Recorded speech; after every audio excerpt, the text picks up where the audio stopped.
சர்வம் முருகார்ப்பணம். Bharani astrology tips சேனலுக்கு உங்கள் எல்லோரையும் அன்போடு வரவேற்கிறேன். இன்றைக்கி தான் நம்ம சேனலுக்கு புதுசாக வந்திருக்கீங்கன்னா மறக்காமல் சப்ஸ்கிரைப் பண்ணிக்கிறீங்க, பெல் பட்டன் ஆல் கிளிக் பண்ணிக்கிறீங்க.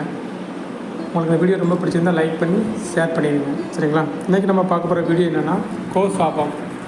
ஏன்னா சாபங்கள்லேருந்து ஒவ்வொரு சாபமாக பார்த்துக்கிட்டு இருக்கோம். அதில் இன்றைக்கி நம்ம பார்க்க போகிற சாபம் வந்து சாபம்.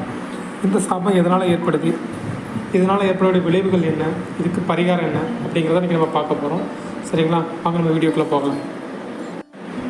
சாபம் நமக்கு பிடிக்கணும்னா பசுமாட்டை வச்சு மட்டும்தான் பிடிக்கும், சரிங்களா? கோனா பசு, அதாவது பசுவால் ஏற்படக்கூடிய சாபம் தான் சாபம்.